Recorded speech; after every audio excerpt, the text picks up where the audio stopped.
Okay, thank you, Rabbi Lerner, for the honor of welcoming me back here.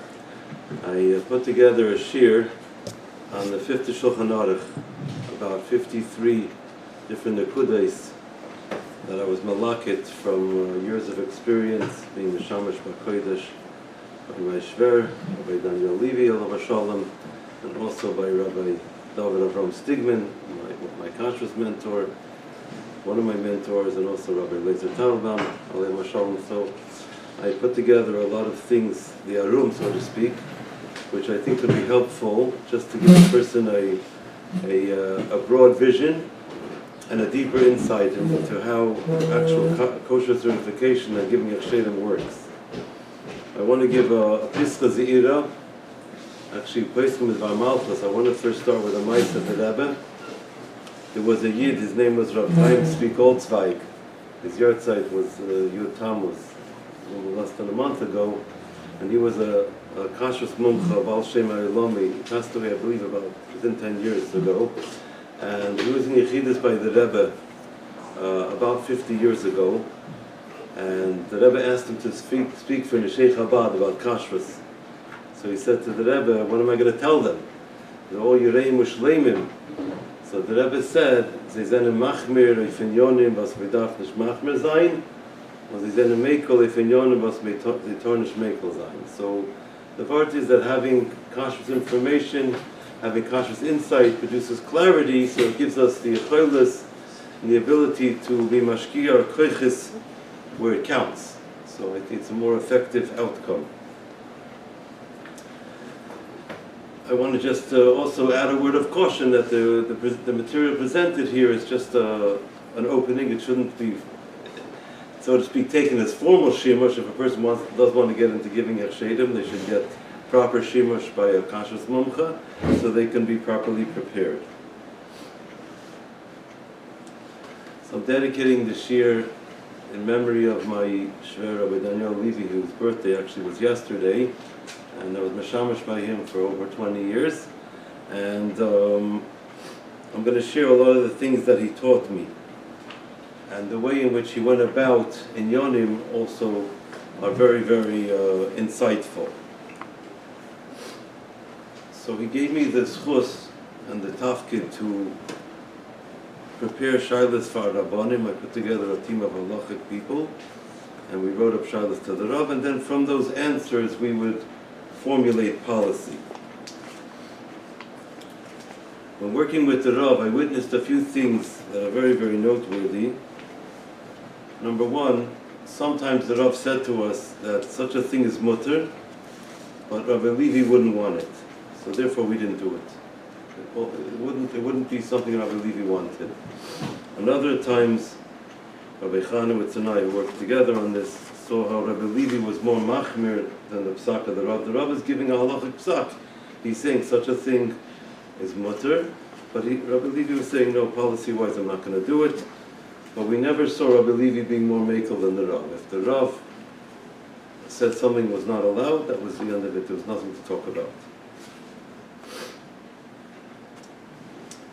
Rabbi Levi was also very, very meticulous and very careful to protect and preserve the Mesorah that he learned from his father, Rabbi Berel Levi, of blessed memory, Alav Shalom. So Rabbi Berel Levi had a very, very strict fish policy, and he didn't allow any fish, if it had no skin on, if there's no simanim, unless the only exception to this was salmon, because the pink flesh color served as a siman kashrus. Derech agav, it's a shaila that was presented to Rabbi Marla Alav Shalom, and he said it does serve as a siman kashrus, even though the CHK is not maker like that. And in Yibod L'chaim Tei Maruchim, we asked the same shaila again to Rav Weissmandel, and he was mevader that it's okay to use that as a siman, as long as you don't find a pink flesh fish to be less expensive, and therefore they'll be incentivized to dye the color pink, which we don't find as of yet. But I'll give you an example where the Metzias has changed. In Peidal and Shulchan Aruch, it speaks about roe, salmon roe, and it says that the pink color is a siman kashrus. But today, they actually do dye roe. They dye the fish eggs. The fish eggs have a very smooth surface to them. It's very easy to dye it. So since they're dyeing it actively, the color is not a siman anymore. To actually to make it commercially viable to dye a fish from one color to the next, we're not seeing that happen on the open market today. So therefore, we hold that it still is a siman kashrus. But that was the only fish that he was makel on. He was not makel by herring, even though some rabbanim are makel by herring, because when you peel off the skin of herring, you still have the silver lining on the herring, which is unique to herring. And there were some labash rabbanim that actually were makel about that. I heard that Rabbi Hendel from Montreal, Rabbi Shalom, allowed it, and also Rabbi Shimon Reichik allowed it to be served. I'm not talking about giving a shen, but allowed it to be served by their kedushim in their shuls, etc. Rabbi Levi, my share, also inspired me to give shiurim in Kashrus, to speak about Kashrus, and also he wanted the okay to be like trailblazers, to lead in whatever inyanim that are happening, new things happening in the industry, to be able to bring it out.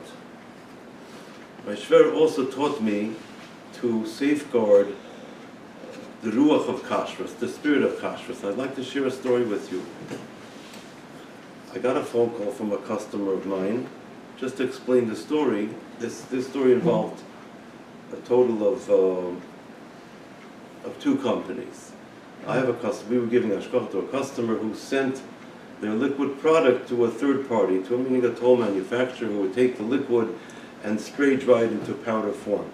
Spray drying is a very expensive process, and very often they'd send it to other companies that specialize in this because the capacity for the company's own spray dryer was already maxed out, and they had to rent out other space in other companies.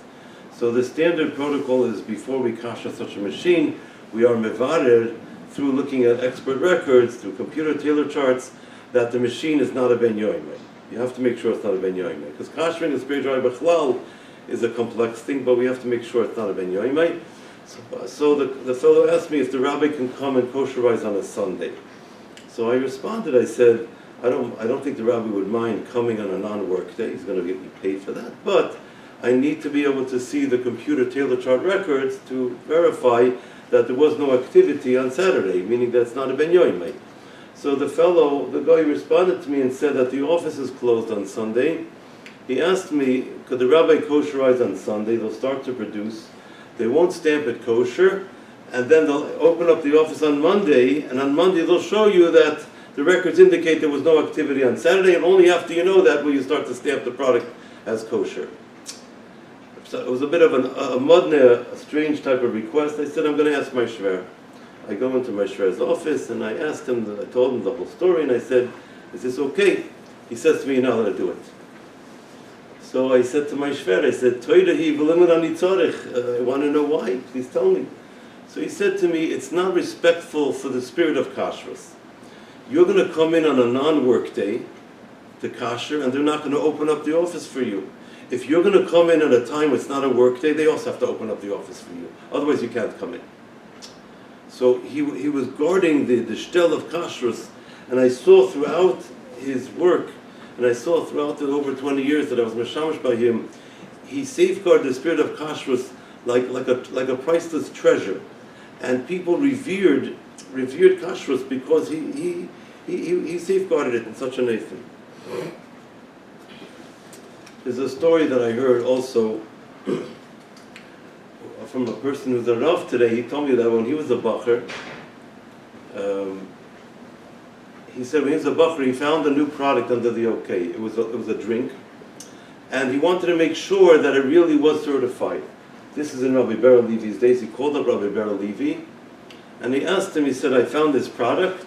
Is it really certified by you? So Rabbi Ber Levi said to him, yes, it's newly certified, it's really certified by us. Aber dein Seide wird das nicht getrunken. He detected from the accent the Bacher was speaking that he was a Heimische Yid, and he said, dein Seide wird das nicht getrunken. So here again, Ber Levi is teaching us a lesson in integrity. A national hashgacha, their mandate is to certify as many products in a proper eifin as possible, but not always can they do certain hidurim, and if there's a yid that has certain hakbodis, maybe this particular thing may not be for them because it doesn't meet what they're looking for. And both things are true. The national hashgacha tak has to certify what they're doing for the oilam, for the tzibur, but if a particular person has certain hakbodis, that may not be for them.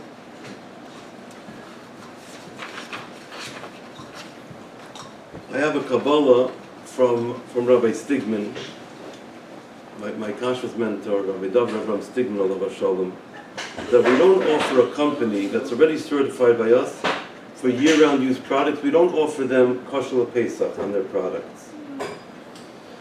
We wait until they ask us if the product could be certified for Pesach. Why? Because in order to be certified for Pesach, there'll be more restrictions. We're going to ask more things of them. It's going to be a stricter form of certification. We have to wait until they want it. So this way they're going to come and listen to us. Now I'm going to share with you an insight about the Metzias. Frozen fruit, for example, let's say it's frozen blueberries. And you look on the ingredients, it doesn't say anything but it just says frozen blueberries. So for those that eat these type of products on Pesach, it's not peeled, but it's just blueberries. You could think, what's the problem? It's just frozen blueberries. But the reality, the fact is that it's a known thing in the industry that when you have frozen fruit, very often ascorbic acid, which is vitamin C, is added to the frozen fruit for color retention purposes, in order to help the fruit retain its color. And ascorbic acid could be chametz derived. So if you're buying it before Pesach, any chashash would be bottled. To buy it on Pesach is not so simple. So such a product a person should buy before Pesach. Now, we have there's a general klal by all the chshedim that are reliable, is we don't allow compatible ingredients. Compatible ingredients in the taich, we don't allow the same ingredient. For example, let's say I'm going to pack kosher Pesach chocolate almonds that are exactly the same color and they look exactly the same as non-kosher Pesach chocolate almonds. I'm not going to allow them to pack them side by side, even if I have a Mashgiach Tamidi. Because the fact is a Mashgiach Tamidi throughout the day is going to have to go out for a minute, he's going to have to use the restroom. He's a human being, yeah? He's not going to stand there for 8 hours looking. The part is you have to sit up in an eifim where there's no nesinas makim litois. So we don't allow them to pack any compatible ingredients in the vicinity. If they're packing something on another floor, that's a different story. But right in this vicinity, they cannot do anything that's similar. This way we know there's not going to be any mix-up. We have a klal brought down in Shulchan Aruch. Stam kelim eine b'nei yoiman. But this doesn't work in a factory. It's not applicable in most cases in a factory. The reason is because in a factory machinery, first of all, is very expensive. So, for example, you have some high-tech type of factories. I used to take care of a very large flavor company. So in that flavor company, one room itself had about 20 pressure cookers. The machinery in that room itself was worth about $25 million. It's millions of dollars. Grace again. Spray dryer machinery easily costs a few $1 million. So the company is heavily incentivized to use it as often as possible. It's not like they want to keep it ladic. So therefore, you don't have the klal stam kelim eine b'nei yoiman by a factory, unless you're able to be mevadeh that they didn't use it. Going back to the frozen blueberries, so you're saying buying without a hechsher, we're discussing, right? Buying without a hechsher, unless it has a hechsher for Pesach, but a lot, all year long, is there any reason to buy? I wouldn't be concerned about it, but for Pesach, I'm just bringing out a point. Yeah, it's okay for year round, but if it's for Pesach, you mean blueberries, dafka, because no chash any type of frozen fruit, it often have ascorbic acid. I'm just sharing with you something that you're not going to see on the ingredient list, but it's negayah to halach and negayah to kashrus, and therefore, you need to be in touch with people that know the industry because it's negayah l'maisa. Even cut frozen fruit or dafka whole? Whole frozen fruit? Yeah, whole frozen fruit. Not cut. Yeah. Cut, it depends on what format it is, but if it's frozen, they're going to want to retain the color. Right, but we're asking is is it okay to buy frozen fruit that doesn't have a hechsher during the year? It's okay without other ingredients, yeah. As long as it's not product of Israel, I don't see a problem. Let's say if it's bug sensitive, frozen mango. Yes, I don't see a problem with that. If it's bug sensitive, then you have to deal with the bugs, but otherwise, no problem. Organic blueberries. Anything that's not no shail of teiloyim is not a problem to buy a frozen. Yeah, it's okay. Yeah. And understanding the kashrus. Also vegetables like corn of the cob and things like that. Yeah, frozen vegetables also, as long as you don't have a problem with teloim, if they're raw, it's okay. So understanding the industry and the kashrus risks, so that adequate and proper kashrus segregation methods and security measures are put in place, So it's necessary to really understand the industry, to understand their room. So when giving a hechsher, you have to know, you have to define what are my risks over here. What do I have to safeguard against? In other words, we have to, in our mind's eye, we have to think what could actually happen over here. So, for example, kosher hard cheese, even if it's not chol Yisrael, it's Gevinas Yisrael, it's not chol Yisrael. It's harder to get. You have to have a mashgiach there by the actual Gevina when they make the cheese, even though it's not chol Yisrael. For those Yidden that drink non-chol Yisrael, but they have to have Gevinas Yisrael. There's no heter for Gevinas Akum by a hard cheese. So that requires ashkocha tmidis on the actual by the Gevina process making. To find on the market, you will find kosher certified hard cheese, but it's harder to get. It's more expensive. So if you have a factory that's using kosher hard cheese in their manufacturing process, whatever process they're using, yes, you have to make sure that they have a large amount of stock on premises, yes, and they have easily available sourcing. So they're not going to come to a matzav. We're going to look at sourcing that are not permissible or make a mistake. So you have to understand the risk. So we look at the risk and we have to put in safeguards to protect against this. I'm going to give you another example. In certain industries, they seem like very pashta industries. You have there's a whole malacha. I have a company that does this. They take all kinds of vegetables and they just put them in a brine and they basically pickle them. You could do it a whole bunch of different types of vegetables. It seems pretty simple. You just have to make sure the vinegar is kosher. Okay, the vinegar has to be kosher. All fine and good, but it's all kosher parv. That's true. But these companies also very often will do stuffed peppers, and the stuffed peppers will be stuffed with cheese. The cheese could easily be not kosher. So you have to see, is it being done in this factory? Is it being done in another factory? Just with their brand? You have to make sure that's properly segregated, and the cheese product, in this case, the peppers and cheese, would not be a kosher. Would not be a hechsher. Another thing I want to share with you about the food industry is that when you deal with a shredded product, such as shredded cheese that's moist, it's common that it'll start to clump together. In order that it's not going to clump together, the companies will put in what's known as an anti-caking agent, a powder that's going to prevent it from clumping together. So for year-round certified shredded cheese, whether it's chol Yisrael or not, you still need the anti-caking powder.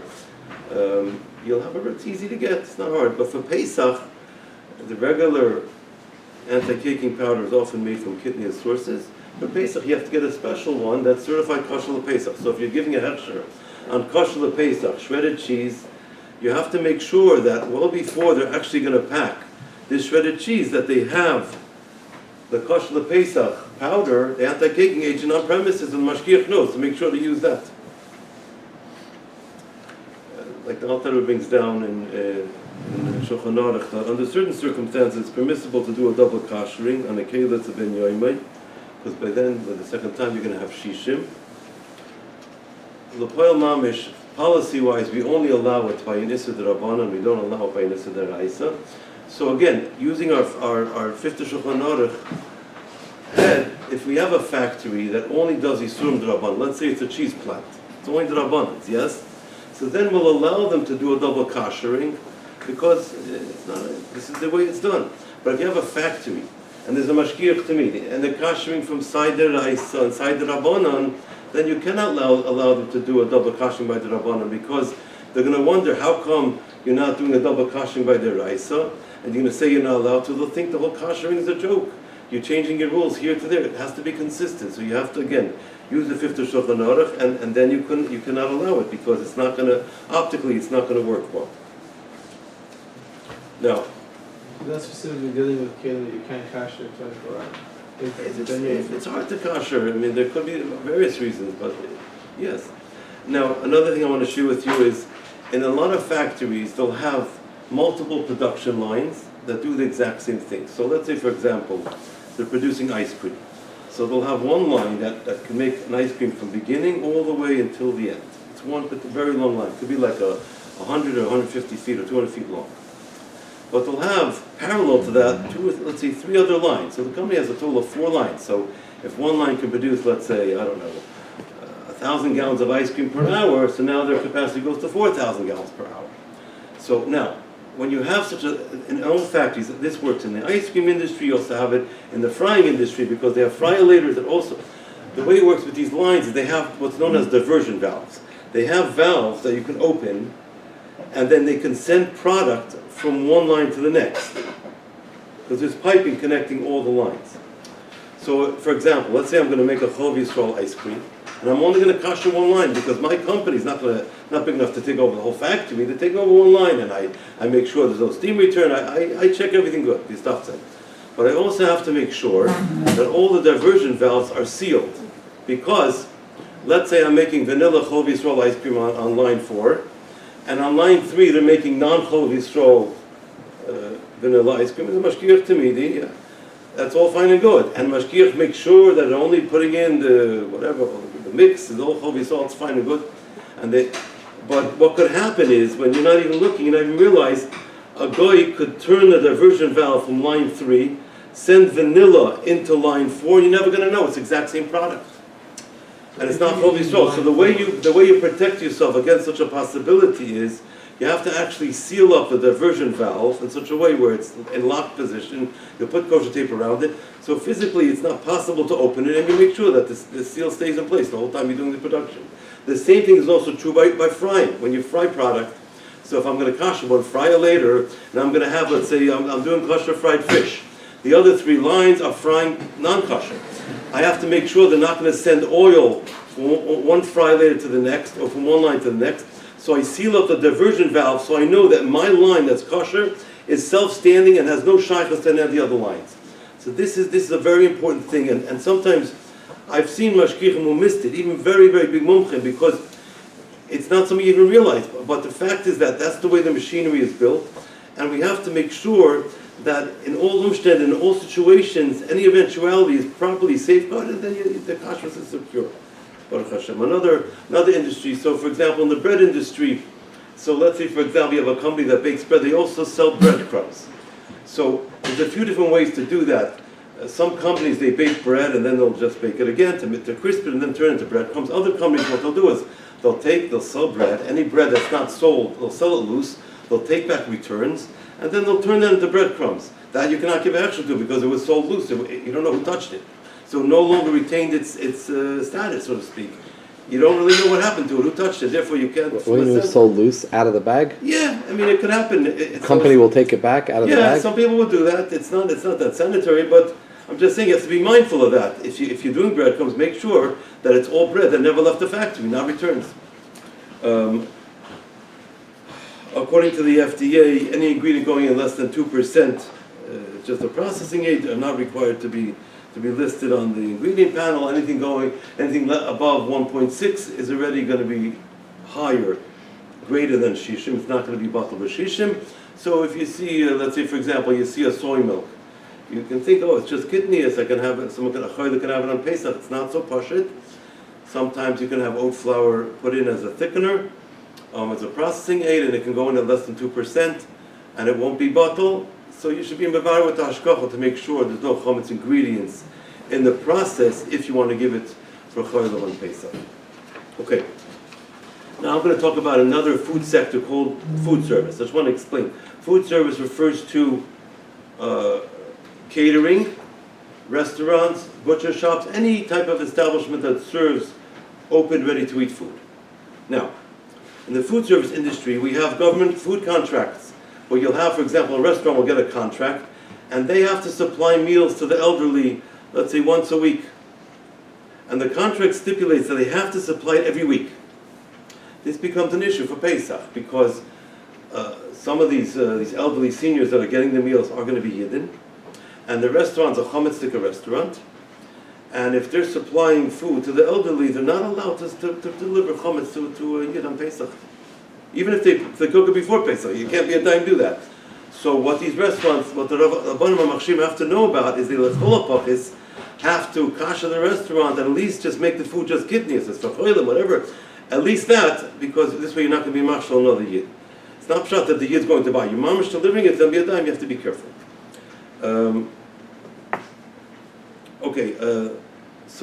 Another thing about the fifth Shulchan Aruch in the food service setting, so okay, the Yid's going to light all the fires to make sure everything's going to be Bishul Yisrael. The chafing dishes are going to warm up food that's already been cooked, but policy-wise, we won't allow the goyim to even light the fires on the chafing dishes, even though it's just warming food, because we don't want them to be melumed in lighting fires. We have a policy across the board. You cannot light any fires, and everything's lit by the Rabbi. Rice cookers that are used to cook sushi are very challenging because they're electric and they don't have a burning pilot, and you need to make sure that the Mashgiach turn on the rice cooker. So if the Mashgiach is roving around, is not necessarily there at all times, it may be necessary to get a plug lock to lock the rice cooker plug, so you know that it's not being turned on without the Mashgiach unlocking the plug. When it comes to butcher shops, for example, if you have a particular shchita and they always have a particular cut of meat from a certain shchita at all times, it's not a good siman. Because the metzius is that there are shortages in the market. Sometimes it's hard to get certain cuts from a certain shchita. If they always have a certain cut, all these cuts from this shchita at all times, it's really impossible. It could be they have that cut from a different shchita, but if you want, so if the butcher says to you, I'm out of a particular cut, it's a siman toiv. It's not a hechsher, but it's a siman toiv. It's a siman of erlachkeit because it's the way it has to be. It's just reality in the market. Now, another thing I want to share with you is real Worcestershire sauce contains fish in it. There's three different types.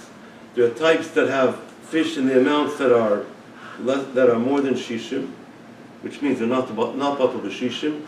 So policy-wise, the OU would write OUF fish on it because you cannot mix it with flesh. If it has less than shishim in it, the OU policy is required. You don't have to put fish on it because it would be batul. Whether or not you should mix it with meat is another question. You can ask your Rav. And then they have imitation Worcestershire sauce, which is just the flavor but not real fish. In a meat restaurant, you have to be very, very careful. To have real Worcestershire sauce with fish in it roaming around a restaurant, it's trouble waiting to happen. Because the Mashgiach is busy making sure the fires are turned on, checking Beidek Yerokis, and how is he supposed to see where is this bottle of sauce going? So policy-wise, you really cannot allow such a thing to be in a fleishiga restaurant because it's going to create a mixture in a meat dish. Are these eitzes things that you're advising to the mashgiach, or these are things that are okay as a moised incorporates? Both. It's both. It would be something that the Rav al-Asar would keep in mind. Tell the mashgiach, I'll just share with you. So these are things we grapple with and we have to deal with. Even a problem with products they'll eat together with it. You're giving them a dish that has that sauce. That's what I'm saying. I wouldn't allow that sauce in the restaurant for that reason. Not just because of mixing if it's a piece of fish, the person's going to know. You cannot eat the fish and leave it together. It's a different story. But a person's not going to be oila ladas. It's okay. Now also when you eat in a meat restaurant, you're getting a fried food. The same as in a dairy restaurant, it's possible that if you're getting, for example, French fries, it's lav dafka the French fries are really truly parv, because it's possible that they're frying them in the same oil that they use to fry chicken nuggets, and in a dairy restaurant it could be the same oil they're using to fry cheese sticks. And therefore, don't assume that the French fries are 100% parv. First ask the mashgiach. It's possible they have a dedicated fryer just for parv things, but it's possible not. Ask them. And if it's not, then it's 100% inflation. And you have a tafshel and a spashel, tafshel basar. That's it. Mashgiachim that are supervising Shabbos and Yom Tov functions, basically more so have to be on higher caliber because they cannot call the Rav, and they have to be able to. So you need a higher quality person, a person with more experience. Okay, now general points about giving echshedim. Engage in conversation with the customer that you're giving an extra to, and ask questions even about things that you're well versed in. Because this way you're getting a live read on how open they are with you. You can ask about the industry. You're getting a feel. If they're giving you real answers, it's a good sign that they're being upfront with you. And Baruch Hashem, that's been my experience most of the time. But I'm just saying it's a good thing. B'siach v'tumah refers to simpler type of factory workers. People in a management position, they already know enough about Kashrus that wouldn't be applicable to them. So if you want a real Mesiach v'tumah, it has to be a very simple worker who doesn't have a lot of experience dealing with the Hechshedim, and that you can ask him a question in the form of a story. So it's also very advisable and important to have a strong relationship with your customer. And I tell my mashgichim that my job as a rabbi is to guide the customer what to do, what's right. So this way, when they have a question, they're going to come and ask me. I don't want them to feel like, oh no, I'm here to try and catch them. I'm guiding them what's right. I'm making sure I'm checking the right things. But the more open the communication is, the more they'll share with me, and the more I'm going to know. It's very, very important, because through the sharing, you'll hear and you'll be able to be mavchin. This could work, this cannot work, this could work in such a knife, and v'chul v'chul. During the time of supply shortages, such as during COVID, you have to be very, very careful, because then you're already getting into the sugya of hanava chalipin. If it's hard for companies to procure certain raw materials, to get certain things, so then they're going to be incentivized to look elsewhere. So you have to make sure they have adequate supply. So what we used to do, what we did during that time, we made sure that our customers had many, many approved suppliers for what they needed, so that, because we knew there will be shortages and hard to get certain things, so this way they could go from various suppliers without having to look into dvarim that were not approved, etc. B'negei the relationship you have with your mashgiach, it's very important to speak with your mashgiach directly when he has a question, not to take a message from your mashgiach through someone else to get to you, unless it's a very simple question. If it's a simple question, yes, no, fine, but if it's a detailed question, you have to hear it from your mashgiach himself. I had a story where a mashgiach of mine, who was a senior mashgiach, who had a lot of years of Kashrus experience, and under his belt, older than me, a very wise person, he said to me repeatedly, he was doing hashgacha to me, this job for me, he said to me, Yitzchok, I don't feel comfortable in the factory. So I said, what's going on? I mean, I want to, what exactly you're not comfortable with? And I didn't get really claraisius. I just don't feel comfortable there. So I didn't know what to do with this information. So again, I went to my shver, and he said to me, go there yourself. The next time they have a production, you do it yourself. So I did. I traveled. It was a long travel. I drove there myself. And I got to the factory, and I spent about 2 or 3 days doing the production myself. And I have gut verstanden what Mashgiach meant when he said I didn't feel comfortable. I was shocked. The factory had a plant manager who used to be like a Marine sergeant. He was in the Marines, and he was an officer in the Marines. And he treated everybody in the factory as if they're his subjects in the army. So he was barking orders, go here, go there, do this and that. I mean, it's an environment where you don't really feel comfortable just to do your work. You're moving around, you have to check things. And I got a real feel for it, and also the people, the rest of the factory workers in the factory also did not like this individual. So I sat down with the owners. I'm in charge of the kashrus of the factory. I said, look, you hired us to give the certification for your products. This particular individual, nothing personal against him, but his work style is such where he's creating an intimidating work environment for our rabbi, for myself included, for other people. I said, you have to choose. It's either him or the certification. I can't do both. I can't certify products in this kind of climate. I'm giving you time to sort it out, but I cannot let this go on.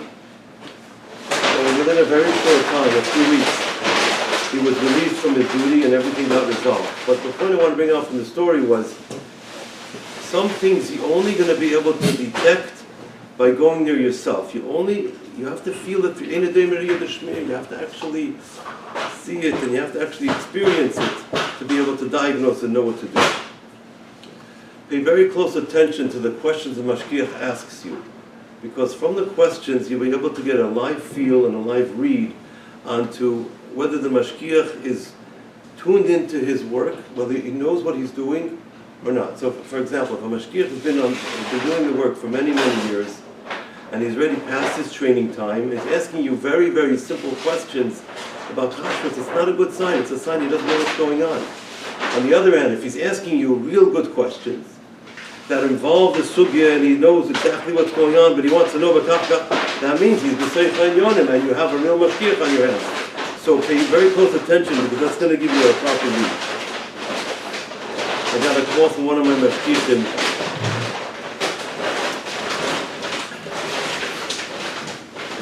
Many years ago,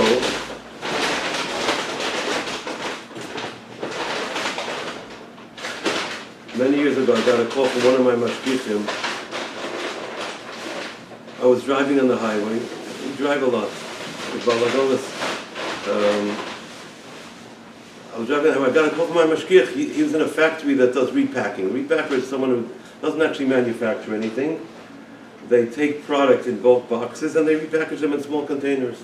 And they sell it off to like supermarkets, etc. So this company used to repack everything by hand. They would take a scoop in a big box, a small container. They grew in size, and now they're starting to repack by machine. I knew this. They started repacking by machine within the last month or so. And the Mashgiach calls me and says the company discovered a problem. They bought chocolate schuyler from a company under the OK. Both companies were companies I took care of. I knew both of them. Because I visited them once a year, and I set up the Kashrus there. He says to me that the company told them they were buying chocolate almonds. They bought chocolate almonds from a factory. They had parve ones and dairy ones. And they found one dairy chocolate almond found its way into a parve product. Which means that what they're alleging is that one dairy chocolate almond was found in a chocolate almond box of parve product. I know the factories manufacturing them, the processes are totally separate. And I'm on the phone with Mashgiach. I said to him, this is not what happened. I said, what happened is this factory recently switched over from hand packing, where you're using the scoop and you're visually seeing with your eyes what you're doing, to machine packing. When you pack by machine, they use what's known as vertical baggers. And basically it's a gravity feed. It goes from the top down, and it goes through, there's many parts of the machine, and some parts have crevices. And chocolate, when there's moisture in the air, will get sticky. I said the company, most likely, they're not so malumed, they're not so used to cleaning machinery yet. And they did a dairy run before packing parve. It's all cold and dry. They can do that. They clean in between. And they missed one piece of dairy chocolate. And then when they ran parve the next run, it got dislodged by the next parve run. Check. He checked and he said that's what happened. He said, how do you know? I said, I'm not any smarter than you. I said, I just know. From a machinery standpoint, when you have new machinery, you have new dynamics, and it takes time to learn how the machinery works. I know that chocolate gets sticky when there's moisture in the air, and I know it's not at all shaykh that the company would put a dairy in a box like that for many, many reasons, for safety reasons, for kashrus reasons, etc. And that's what happened. So again, it's understanding the metzias, understanding where the risk is, and understanding how to address the risk. B'negea the halachas of bittul. In a case b'di'ev where something mistakenly got mixed in, it's important to point out that we go after the volume of the product, not the weight. When calculating 1 in 60, it's also important to be mindful of the premix. So to make sure that you have shishim by the premix, because if you don't, then you may not have shishim at the end. So premix are a lesser volume than the final product. So again, it has to be looked at and properly gone through very, very carefully. So the letter CIP is Rashi Tevis for cleaning in place. It refers to a company's own cleaning procedure, their washout, if they're going to clean out machinery. So if it happens to be that company's own process, their own procedure is that they clean machinery at a temperature that would be a kashering. So if that's their policy and they're doing it anyways, then it's possible we can let them run without a mashgiach, because they're doing it anyways, and they're doing it for their own reasons. Today we have new machinery and new technology, knowing that we have induction burners, which heat up through magnetic field, and it's like have the din of chami teveria. So it's just important to point out that you're not allowed to boil water on an induction burner. What is an induction burner? Induction burner would be something that's heating through magnetic field, not through actual fire, not ish. You can't boil water on that, and kasher something that became asa through ish, through fire.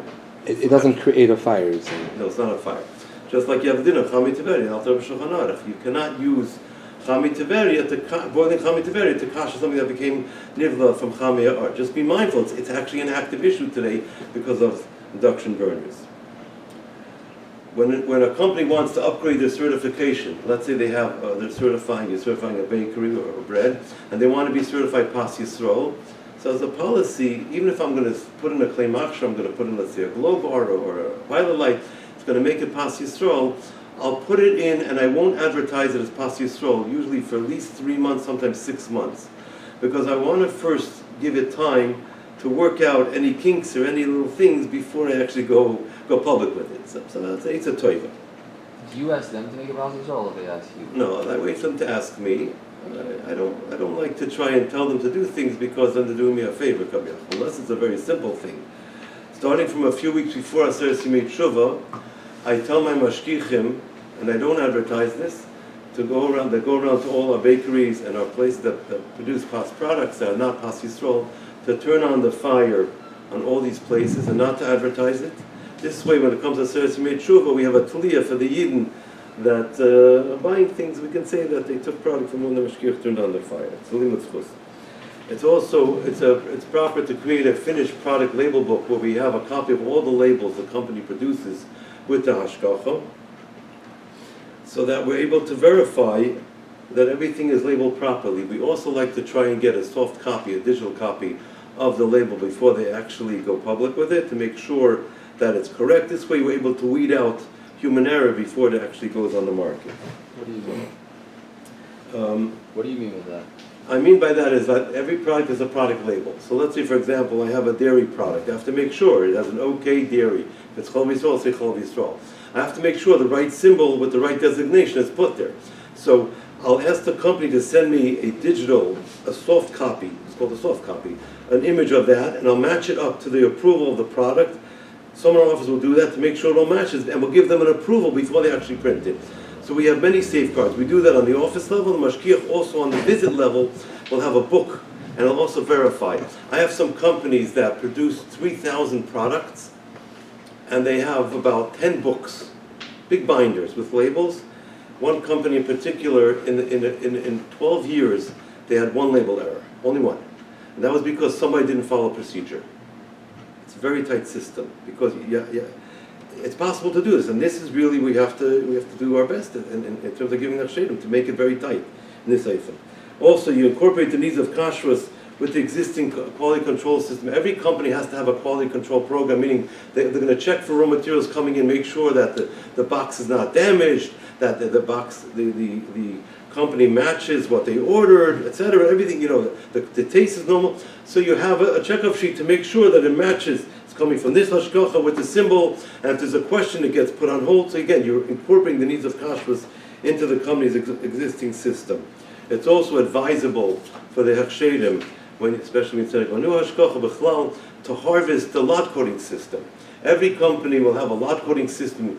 They'll have a system of how they lot code a product. So whenever you have a shaila about a product, you need to know the lot code. So this way you can track the product when it was made and to identify, to isolate it. So rather than have to find out the lot code when you have a shaila, when you're under pressure, it's much better to have the lot coding system in your database, in your computer system, and then when you have a shaila, you can reference it right away and have your answer. It also is negeya to yashon. It gives you a live read of when something was manufactured. So we always seek to utilize the industry and the company's operating system for the benefit of Kashrus. I'm going to share with you another example, the fifth of Shulchan Aruch. If a company produces meat products, they have to have a USDA inspector on premises. So we had a company we were giving hashgacha to. We were certifying raw dough product that was filled with dairy, non-Chol Yisrael.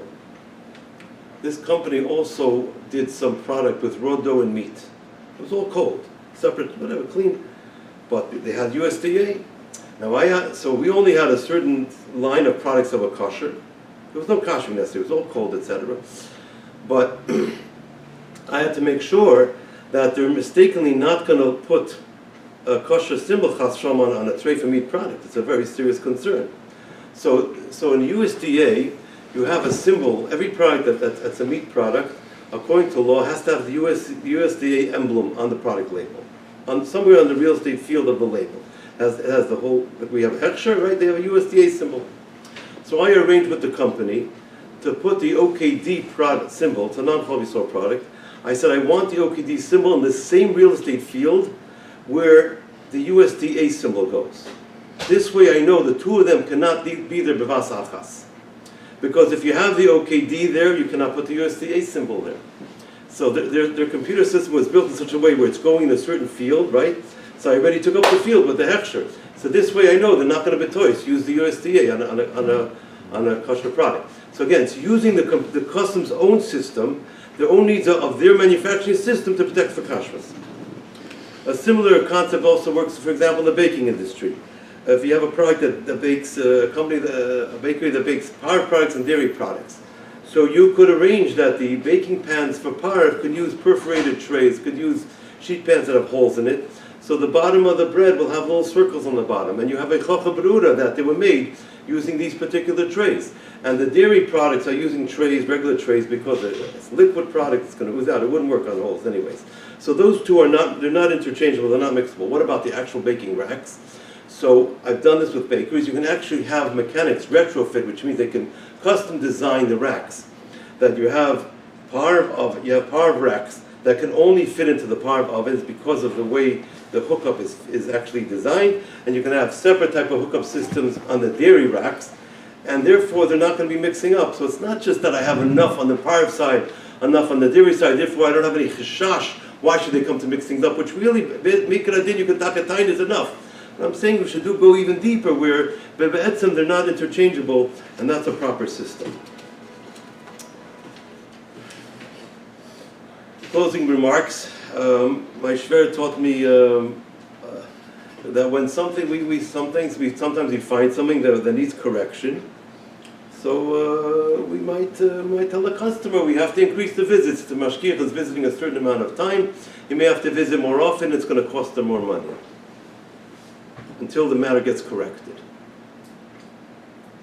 My shver told me a very important yesod. He said you can charge them more money because you need greater visits, you need more visits, you need to strengthen the kashrus. But never on that excuse alone, because they had a kashrus issue that needed correction, don't increase their honorarium.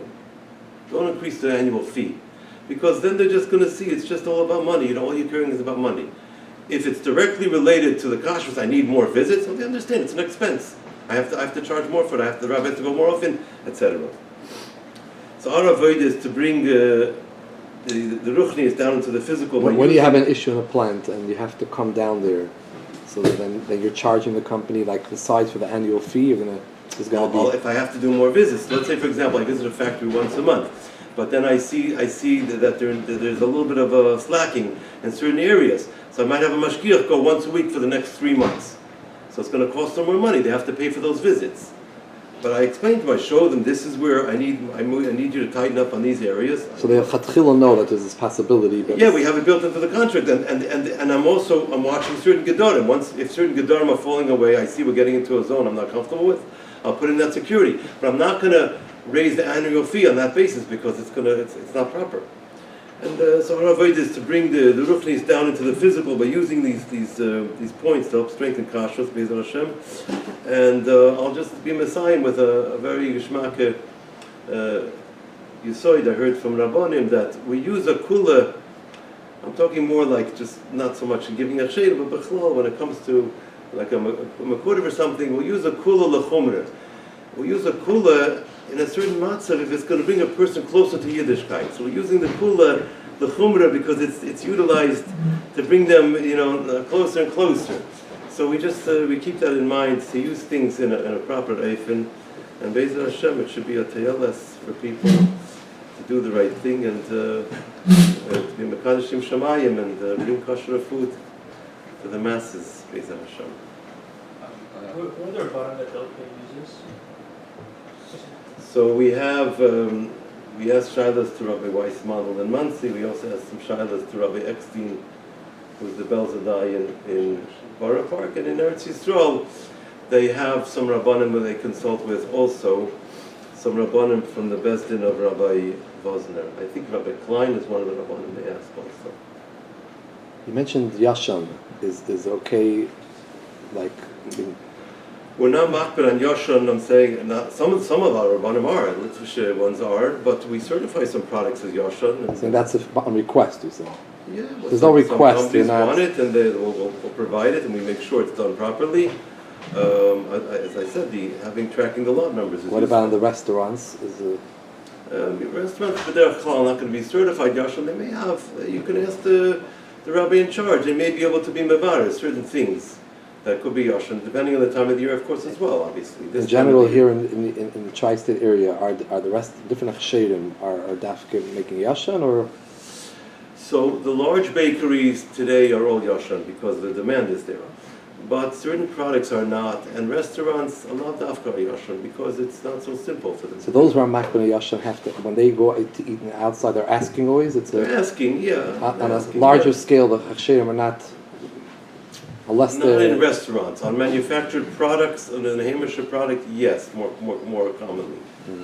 But it's it could also come to a kula. hamish ashkachas are also that way in that. No, not always. Sometimes, but it could come to a kula. Like if you'll see you're making lakshan yasha and you're making it earlier in the year, it can get wormy too. You have to be mindful of what you don't want it to become to go the other way. So. And is this one of the things that the hamish ashkachas are claim that they're always doing yashan, or they're also not gonna? No, they're not claiming it. They'll certify products yashan if there's a request or if the customer wants it, but it's not something that's a given. You have to verify. The yashan has not become a given yet, basically. Not yet. In certain circles, In Lakewood, much more maybe. common. Yes. But if a restaurant is certified by the OK, it's going to be pas Yisrael. Yeah, our policy requires all restaurants to be Pas Yisrael and Chol Yisrael. Yeah, that's Shavuot Chol. Do you have any examples of just a nice with like Mishaps where you spoke to like a guy in the factory and his buyer or something with I do have a story. Did I tell the story about the spray dryer? That company with a story with a factory. They asked me to come and kosher on a Wednesday. That's unusual because spray drying is a very expensive machinery and they're usually tied up every day. And for me to think that they didn't produce the day before was very unlikely. So instead of sending Mashgiach, I said, I'm going myself. I come to the factory, I see the warehouse is full of schayda, so I kind of realized they produced. So I went over to one of the simple workers and I said to the fellow named Leroy, I said, what'd you make yesterday? He told me, oh, Rabbi, we made all this. It was very friendly to me. But I didn't want to tell the manager that Leroy told me, because I'm not going to chas from get him in trouble, he didn't do anything wrong. So I called my mentor, Rabbi Stigman. I went to my car and he said to me, no, blame it on the records. So I went upstairs and I asked him to show me the computer records. I just played dumb. And to see, that there's no activity on the chart yesterday. What so he said there was no activity? Yeah, the guy claimed. But the guy was a smooth talker. I knew that I couldn't trust him. Everything was done with Hashgach to me this time. I knew it. So I come there and the guy is like telling me, he's showing me a Tuesday from a different month. I said, listen. I said to him, I was born in the morning, but not this morning. Like I said, I need to see Tuesday, October 22nd. What happened? So Bekushi, he gets to that page, and I see that there's activity on the Taylor chart. It's spiking. I said, look, the machine was used. Oh, Rabbi, I didn't know. Whatever, baloney. I didn't tell baloney, but I knew. So after that, I made another takana that I would send in a Mashgiach 24 hours before to seal up the machinery. Anyways, we checked the records.